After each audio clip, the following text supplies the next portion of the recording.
Hi my dear friends, வணக்கம் and welcome to எனக்கு பிடித்த சமையல். ஃப்ரெண்ட்ஸ், நம்மளுக்கு என்ன பார்க்க போகிறோம் அப்படின்னா, ஒரு 5 நிமிஷத்தில் டக்குனு ஒரு ஈவினிங் ஸ்நாக் ரெடி பண்ணணும் அப்படின்னா கண்டிப்பாக இந்த வீடியோ உங்களுக்கு ரொம்பவே யூஸ்ஃபுல்லாக இருக்குங்க. ஸோ வீடியோ ஃபுல்லாக பாருங்கள். யூஸ்ஃபுல்லாக இருக்குன்னு நினச்சிங்க அப்படின்னா லைக் பண்ணுங்கள், ஷேர் பண்ணுங்கள். நம்ம சேனலுக்கு தான் நீங்கள் ஃபர்ஸ்ட் டைம் வர்றீங்க அப்படின்னா மறக்காமல் சப்ஸ்கிரைப் பண்ணிவிட்டு பக்கத்தில் இருக்கிற பெல் ஐக்கானில் ஆல்ங்கிற ஆப்ஷன் கிளிக் பண்ணிடுங்க. இப்போ வாங்க வீடியோக்கு போய் என்ன எப்படி செய்யலாம் அப்படின்னு பார்த்து தெரிஞ்சுக்கலாம். இப்போ ஃபஸ்ட்டு இது ரெடி பண்ணுறதுக்காக ஒரு பேன் வச்சு 1 கப் அளவுக்கு வேர்க்கடலை உள்ளே சேர்த்துக்கலாங்க. ஆல்ரெடி வறுத்த வேர்க்கடலை தான். நம்ம சும்மா ஒரு டைம் வறுத்து எடுத்துட்டோம் அப்படின்னா அந்த தோலெல்லாம் எடுக்கிற கொஞ்சம் ஈஸியாக இருக்குது இல்லைங்களா? அதனால மீடியம் ஃப்ளேம் வச்சு ஒரு 2 நிமிஷம் மட்டும் நல்லா இந்த மாதிரி வறுத்து எடுத்துக்கலாம். நம்ம ஹை ஃப்ளேமில் வச்சோம் அப்படின்னா ரொம்ப கரிஞ்ச மாதிரி ஆயிருங்க. ஸோ மீடியம் ஃப்ளேம்லேயே லைட்டாக ஒரு 2 நிமிஷம் மட்டும் வறுத்து எடுத்துட்டு இப்போ கீழே எடுத்து வச்சிடலாங்க.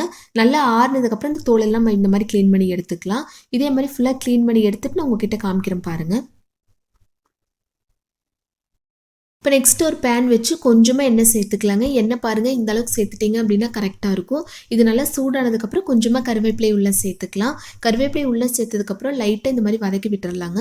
அது கொஞ்சம் மொறுமொறுன்னு ஆகும் இல்லைங்களா? அந்தளவுக்கு நல்லா இந்த மாதிரி வதக்கி விட்டதுக்கப்புறம் ஆல்ரெடி நம்ம வேர்க்கடையில் சுத்தம் பண்ணி எடுத்து வச்சுருக்கோம் இல்லைங்களா? அது ஃபுல்லாக இந்த மாதிரி உள்ளே சேர்த்துக்கலாங்க. சேர்த்துட்டு ஒரு டைம் நல்லா இந்த மாதிரி கலந்து விட்டுடலாம். இந்த மாதிரி வேர்க்கடலை சேர்த்ததுக்கப்புறம் ரொம்ப போட்டு இந்த மாதிரி வதக்க தேவையில்லைங்க. கரெக்டாக ஒரு 2 செகண்ட் மட்டும் நல்லா இந்த மாதிரி கலந்து விட்டதுக்கப்புறம் இதில் ஒரு 1/4 டீஸ்பூன் அளவுக்கு மிளகுத்தூள் சேர்த்துக்கலாம். ஒரு 3/4 டீஸ்பூன் அளவுக்கு மிளகாய்த்தூள் சேர்த்துக்கலாங்க. ஒருவேளை உங்களுக்கு இன்னுமே காரம் பிடிக்கும் அப்படின்னா இன்னும் கொஞ்சம் எக்ஸ்ட்ராவாக கூட சேர்த்துக்கலாம். கொஞ்சமாக மஞ்சள் தூள் சேர்த்துக்கலாங்க. இப்போ இதெல்லாமே சேர்த்துட்டு ஒரு டைம் நல்லா கலந்து விட்டுடலாம். உங்களுக்கு ஒரு வேளை கொஞ்சம் காரம் கம்மியாக வேணும், குட்டி பசங்களாம் சாப்பிட்ற மாதிரி இருந்துச்சு அப்படின்னா மிளகாய்த்தூள் வந்து 1/2 டீஸ்பூன் அளவுக்கு மட்டும் சேர்த்துக்கலாங்க. இப்போ மசாலா பொருட்கள்லாம் சேர்த்து ஒரு டைம் நல்லா கலந்து விட்டு இது வந்து ஒரு மிக்சிங் பவுலுக்கு அப்படியே மாற்றிக்கலாம். இப்போ இதோட ஒரு மீடியம் சைஸ் பெரிய வெங்காயத்தை நல்லா குட்டி குட்டியாக கட் பண்ணி உள்ளே சேர்த்துக்கலாங்க. வெங்காயம் அதிகமாக சேர்த்தாலும் டேஸ்ட் ரொம்ப நல்லாயிருக்கும். அதுக்கப்புறம் ஒரு சின்ன சைஸ் தக்காளியும் அந்த கெட்டியாக இருக்குது இல்லைங்களா, அந்த மாதிரி தக்காளி பார்த்து எடுத்துக்கோங்க. அதையும் சின்ன சின்னதாக கட் பண்ணி உள்ளே சேர்த்துக்கலாம்.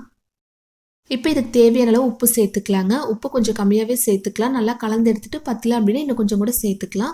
லாஸ்ட்டாக இதில் வந்து ஒரு 1/4 டீஸ்பூன் சாட் மசாலா சேர்த்துக்கலாங்க. இப்போ இதெல்லாமே சேர்த்துட்டு நல்லா இந்த மாதிரி கலந்து விட்டுறலாங்க. கலந்து விட்டதுக்கப்புறம் உப்பு எதுவும் பத்தல அப்படின்னா நீங்கள் கொஞ்சமாக சேர்த்துக்கலாம். அவ்வளோதான் பாருங்கள். ஒரு 10 நிமிஷம் கூட இல்லாமல் சூப்பரான ஒரு ஈவினிங் ஸ்நாக் ரெடி பண்ணிட்டு இல்லைங்களா? இது டீ காஃபியோடு வச்சு சாப்பிடும்போது டேஸ்ட் ரொம்ப நல்லா இருக்குங்க. ஸோ கண்டிப்பாக எல்லாருமே ஒரு டைம் ட்ரை பண்ணி பார்த்துட்டு எப்படி வந்துச்சு அப்படின்னு உங்கள் ஃபீட்பேக் மறக்காமல் என் கூட ஷேர் பண்ணுங்கள். இந்த வீடியோ யூஸ்ஃபுல்லாக இருக்குன்னு நினச்சிங்க அப்படின்னா லைக் ஷேர் பண்ணி நம்ம சேனலை சப்போர்ட் பண்ணுங்கள். தேங்க்யூ.